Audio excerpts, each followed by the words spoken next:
Damien Hart was the kind of man who made the world freeze the moment he walked into a room. CEO of a global fashion empire, stoic as steel, and notoriously uninterested in love. Over the years, friends, family, and business associates had all tried to set him up. Every woman, no matter how flawless or fascinating, was turned down with the same phrase: "She's not what I'm looking for." No one knew what Damien was looking for. Some whispered about a past heartbreak. Others claimed he simply didn't believe in love. But the truth? Damien was tired of masks, of rehearsed laughs and pretty lies. He could smell fakeness like perfume, cloying, too perfect, and ultimately empty.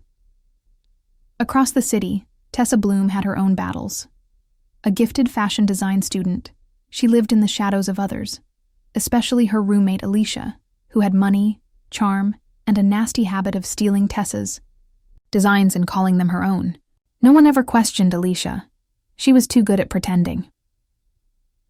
One evening, Alicia strutted into their shared apartment, boasting about her upcoming blind date. "Some billionaire CEO," she said smugly. "Cold, powerful, exactly my type. I'm going to own that dinner." Something in Tessa snapped. Maybe it was the injustice. Maybe it was envy.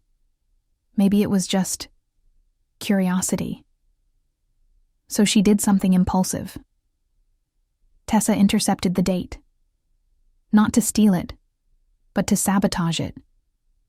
She showed up wearing an oversized sweater, frizzy wig, nerdy glasses, and purposely smudged makeup. She made sure her appearance screamed awkward, mismatched, and utterly unimpressive.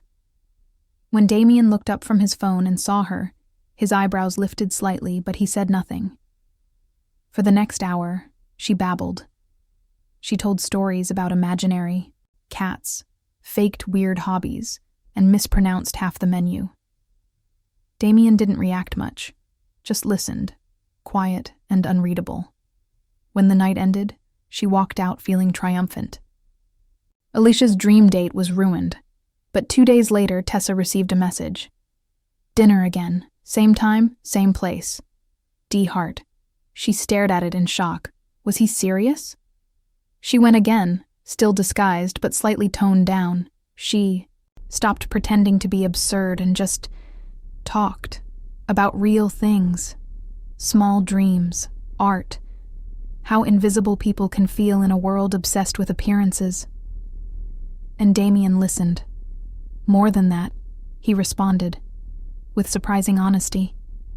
He opened up about how exhausting it was to be surrounded by fake people, how lonely it felt when everyone only wanted something from him.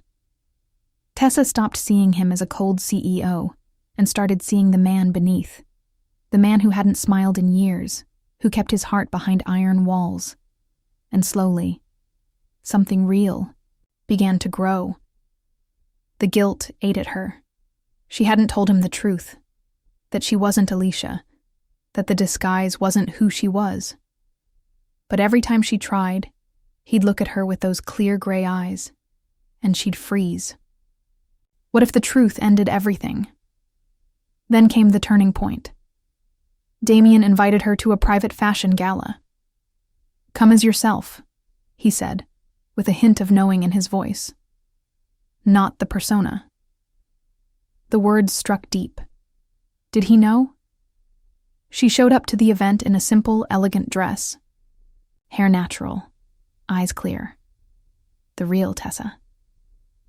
Damien found her almost instantly. For a moment, they just stood there, staring. "You lied," he said softly.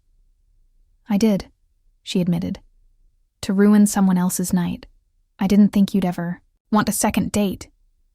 His expression didn't change, but his voice was calm.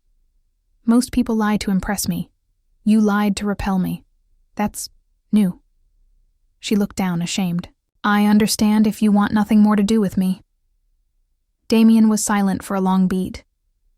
Then, unexpectedly, he smiled. A small, real, unguarded smile. "I don't know who I fell for," he said. but I'd like to find out. From that day, the masks were off. Tessa joined his company's design team, on her own merit. No favors, no shortcuts. She proved herself with raw talent and hard work. They didn't rush. The relationship was slow, steady, real. Some days they argued. Some days they laughed until they couldn't breathe. But it was honest, and in a world full of facades, that made all the difference. What began as revenge ended in something unexpected. Love, not built on illusions but on truth revealed, layer by imperfect layer.